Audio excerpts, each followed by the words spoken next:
యోధాజీవ గురించి ఈరోజు క్లుప్తంగా తెలుసుకుందాం. కథ ఏంటంటే, యోధాజీవ అనే ఒక సైనికాధికారి బుద్ధుడి దగ్గరికి వస్తాడనమాట. వచ్చి చాలా సూటిగా ఒక ప్రశ్న అడుగుతాడు.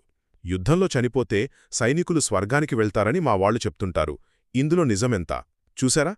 తరతరాలుగా వస్తున్న నమ్మకానికి, అసలు కర్మ సిద్ధాంతానికి మధ్య ఉన్న తేడా ఏంటో ఇక్కడే మనకర్థమవుతుంది. మొదటగా బుద్ధుడు దీనికి చాలా స్పష్టమైన సమాధానమిస్తాడు. ఆయనేమంటారంటే, ఆ నమ్మకం ఒక మిథ్యాదిఠి, అంటే ఒక తప్పుడు అభిప్రాయమని. ఇలాంటి నమ్మకాలు జనాల్ని ఎలా పక్కదారి పట్టిస్తాయో ఆయన వివరిస్తారు. రెండవది, అసలు మన గమ్యాన్ని నిర్ణయించేదేంటి? మనం చేసే పనా, లేక ఆ పని వెనుకున్న ఆలోచన? బుద్ధుడి ప్రకారం మనసులోని ఉద్దేశమే అన్నిటికన్నా ముఖ్యం. ఇప్పుడు చూడండి, యుద్ధంలో ఒక సైనికుడి మనసు ఎలా ఉంటుంది? ద్వేషం, హింస, వీడితోనే కదా నిండి ఉంటుంది. మరి అంత ప్రతికూల మానసిక స్థితితో చనిపోతే స్వర్గానికి బదులు నరకంలోనో లేదా జంతువుగానో పుడతారని బుద్ధుడు చాలా క్లియర్గా చెప్తాడు. ఇక చివరిగా యోధాజీవ స్పందన. ఈ నిజం తెలిసాక అతనికి కోపం రాలేదు.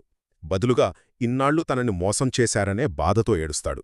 ఈ సత్యం అతన్ని పూర్తిగా మార్చేస్తుంది. ఇక హింసకు దూరంగా అతను బుద్ధుణ్ణి, ధర్మాన్ని, భిక్షువుల సంఘాన్ని శరణు వేడుకుంటాడు. సో ఈ సుత్తం మనకు చెప్పేదొక్కటే: మనం చేసే పనులకన్నా వాటి వెనకున్న మన మానసిక స్థితే మన భవిష్యత్తును నిర్ణయిస్తుంది.